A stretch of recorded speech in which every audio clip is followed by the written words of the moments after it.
When people think of the dwarves, a common image of small mythical creatures might spring to their minds, but none of you would have imagined them as craftsmen who forged precious metals and created some of the mightiest and deadliest weapons. Dwarves in ancient times were more than just a genetic mutation and were considered a separate race among the other races, such as elves, giants, humans, and gods.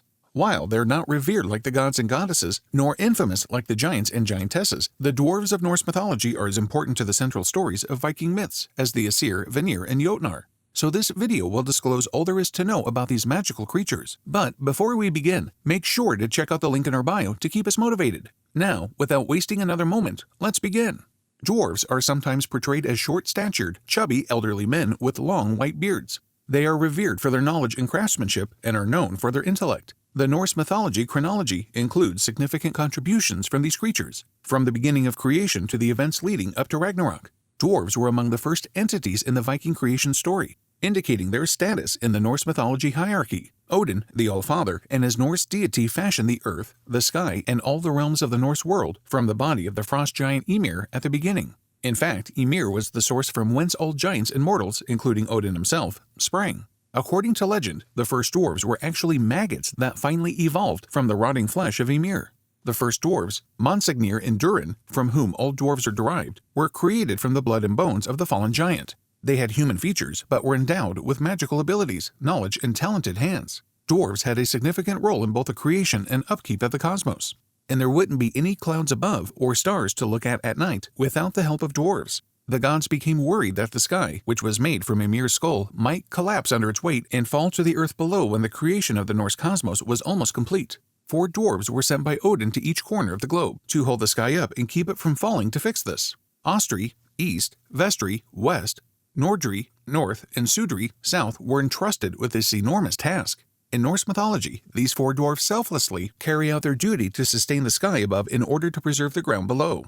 But this is not what they're renowned for. They are inarguably most famous for their craftsmanship. In fact, the most iconic items in the 9 realms of the Viking cosmology are made by 2 sets of dwarf brothers. Many of these inventions ended up in the possession of gods like Odin, Freyr, and Thor. Despite the fact that dwarven workmanship was unmatched across the 9 worlds, what really set dwarven creations apart were the magical qualities that were infused into each object, which drastically increased its intended use. Perhaps the most famous dwarf artisans were brothers known as the Sons of Ivaldi, who lived and worked in underground tunnels deep within the realm of the dwarves, Svartalfheim. The Sons of Ivaldi, already well known for their unsurpassed talent and flawless craftsmanship, gained even more fame after producing the following 3 magnificent masterpieces, which were requested by the trickster deity Loki. Golden locks of hair. A set of hair to replace the ones Loki had mischievously chopped off the head of Thor's wife, Sif, was what initially led him to Svartalfheim. Loki sought the assistance of the Sons of Ivaldi, knowing that nothing but expertly woven golden hair from the hands of dwarves would do to restore that which he had tainted. When the flowing locks they produced exceeded his expectations, Loki cunningly deceived the dwarves into producing 2 more masterpieces to add to his inventory. Skidbladnir. The Sons of Ivaldi produced a magnificent ship by the name of Skidbladnir as their second creation. Not only was this the best ship ever built for the sea, but the dwarves also conjured magic that would grant it favorable winds wherever it went. The boat could also shrink and fold to fit in its owner's pocket, keeping it constantly at hand and prepared to launch at a moment's notice. Skidbladnir was finally given by Loki to the Vanir deity Freyr. The final thing the dwarf brothers created was called Gagnir, a beautiful spear with the magical propensity to always hit the target set by its owner. Odin was granted Gagnir, and he always traveled with it. It was the only weapon he ever carried. Thor, the defender of Midgard, the land of humans, and Asgard, the realm of the gods, is undoubtedly the most well-known and adored Norse deity, and his faithful hammer, Mjolnir, is just as recognized as his Viking warrior persona. Thor's hammer was made by the dwarf hands of Brokr and Eitri. The work of Brokr and Eitri was the consequence of Loki's mischief when he was staying in Svartalfheim, much like the works of the Sons of Ivaldi. The original reason Loki went to the realm of the dwarves was to regrow the hair he had removed from the head of Thor's wife. Loki, unable to control his drive to trick others for his own advantage, bet Brokr and Eitri that they could not create 3 works of art that were a higher caliber than those created by the Sons of Ivaldi, as determined by the gods of Asgard. The dwarves joyfully accepted Loki's challenge, on which he had wagered his head, and created 3 masterpieces that would be immortalized in the Norse pantheon. Goldenbursty, a beautiful boar given to the deity Freyr and used as his permanent companion. Goldenbursty had dazzling golden fur. Despite being a wild boar, Goldenbursty possessed the power to drag Freyr's chariot through the land, air, and even water. He also had the speed to outrun almost any horse. Draupnir. The god of all gods, Odin, wore this enchanted golden ring. Draupnir's magical attribute was the ability to reproduce itself 8 times every 9th night.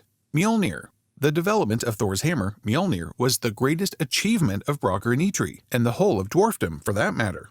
Mjolnir was endowed with a magical ability to always fly true, strike its target, and return to the owner's hand when called. It also had the capacity to slay giants and level huge mountains. Despite the fact that Norse prophecies foretold Thor's death during the events of Ragnarok, the Viking end of days, Mjolnir re-emerges after Ragnarok to be used by Thor's sons Magni and Modi to once more defend the gods and people from all forms of evil. This is a testament to the skill and magic of Brokkr and Eitri. In addition to being craftsmen without peers, the Norse mythological dwarves were great jewelers and could create exquisite items like gold like no one else. The dwarf brothers, Alfrig, Dvalin, Berling, and Greyr, who were busy working in their workshop and unknowing that they were being watched, were found by none other than the goddess Freya, who was able to witness this gift firsthand. The talented hands of the dwarf brothers created a stunning gold necklace with delicate weaving and elaborate designs that the Viking goddess of love and beauty was captivated with as she watched. The completed project, Brisingamen, would soon become one of Freya's most valued belongings, and she was prepared to pay any price for it. When Brisingamen was finished, Freya came out of hiding and tried to make a deal for the necklace by offering a fortune in gold and silver. All of Freya's proposals were rejected, and the dwarves then made a counteroffer.